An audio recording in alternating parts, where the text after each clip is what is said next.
Secunderabad cantonment లో CM Revanth Reddy పేరు మారుమోగుతుంది. ఆయన చిత్రపటానికి సిటిజన్లు పాలాభిషేకం చేశారు. సీఎం కృషి ఫలితమే కంటోన్మెంట్ విలీన ప్రక్రియ అని ఎమ్మెల్యే శ్రీ గణేష్ అన్నారు. వికాస్ మంచ్ ఆధ్వర్యంలో పికెట్ చౌరస్తాలో సంబరాలు నిర్వహించారు. తమకు ఇప్పుడే స్వాతంత్రం వచ్చినంత ఆనందంగా ఉందని అన్నారు.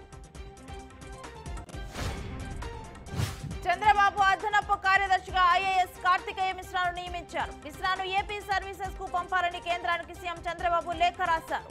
సీఎం చంద్రబాబు రాసిన లేఖపై డీఓపీటీ స్పందించింది. చంద్రబాబు అదనపు కార్యదర్శిగా ఐఏఎస్ కార్తికేయ మిశ్రాను నియమించారు. ప్రస్తుతం కేంద్ర ఆర్థిక శాఖ డైరెక్టర్ గా మిశ్రా ఉన్నారు. ఏపీ ప్రభుత్వం కీలక నిర్ణయం తీసుకుంది. పాత డిఎస్సీ నోటిఫికేషన్ రద్దు చేశారు. 16,000 పోస్టులతో కొత్త ప్రకటన ఇవ్వనున్నారు. ఇవాళ రేపు డిఎస్సీ నోటిఫికేషన్ విడుదలయ్యే సూచనలు కనిపిస్తున్నాయి. ఈ నేపథ్యంలో జగన్ ప్రభుత్వం 6,100 పోస్టులతో విడుదల చేసిన పాత డిఎస్సీను రద్దు చేస్తూ చంద్రబాబు సర్కార్ నిర్ణయం తీసుకుంది. ప్రధాని మోడీ మన్ కీ బాత్ లో అరకు కాఫీ గొప్పతనం గురించి వివరించారు. ప్రపంచవ్యాప్తంగా మంచి డిమాండ్ ఉందని ప్రధాని అన్నారు. దేశ ఉత్పత్తి ప్రపంచవ్యాప్తంగా వెళ్లడం చూసినప్పుడు మనకు గర్వంగా అనిపించడం సహజమని మోడీ పేర్కొన్నారు. అలాంటి వాటిలో ఏపీకి చెందిన అరకు కాఫీ ఒకటని అన్నారు. భద్రాద్రి కొత్తగూడెం జిల్లాలోని భద్రాద్రి థర్మల్ విద్యుత్ కేంద్రంలో నిన్న రాత్రి పిడుగు పడింది. విద్యుత్ అవుట్పుట్ ట్రాన్స్ఫార్మర్లపై పిడుగు పట్టడంతో భారీగా మంటలు ఎగసిపడ్డాయి. వెంటనే యూనిట్ 1 ను షట్ డౌన్ చేశారు. Genco thermal director Lakshmaiah, CE general Ratnakar power plant ను సందర్శించి వివరాలు సేకరించారు. రంగారెడ్డి జిల్లాలో భారీ స్కామ్ వెలుగులోకి వచ్చింది. ఆదాయ కుల సర్టిఫికెట్ లో భారీ కుంభకోణం జరిగింది. మంచాల తహసీల్దార్ కార్యాలయంలో ఘటన చోటు చేసుకుంది.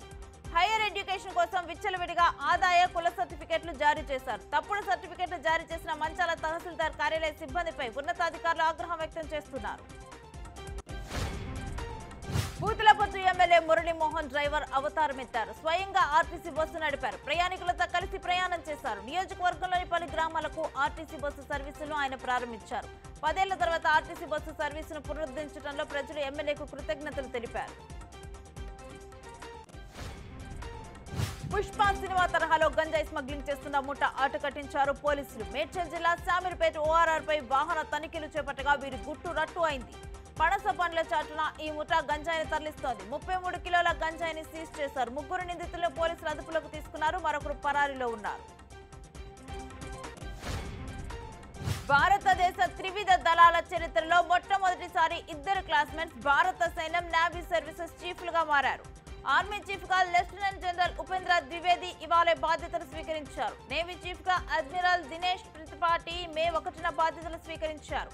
వీరిద్దరూ మధ్యప్రదేశ్ రేవాలోని సైనిక్ స్కూల్లో 5వ తరగతి కలిసి చదువుకున్నారు. క్రికెటర్ రవీంద్ర జడేజా కీలక నిర్ణయం తీసుకున్నారు. టీ20 ఫార్మాట్ కు ఆయన రిటైర్మెంట్ ప్రకటించారు. నిన్న టీ20 క్రికెట్ కు కోహ్లీ, రోహిత్ గుడ్ బై చెప్పారు. టీ20 వరల్డ్ కప్ నెగ్గడంతో అదే బాటలో జట్టు కూడా ఈ నిర్ణయం తీసుకున్నాడు. టీ20లో ఆల్రౌండర్ గా తనదైన ఆట తీరుతో చెరగని ముద్ర వేశాడు.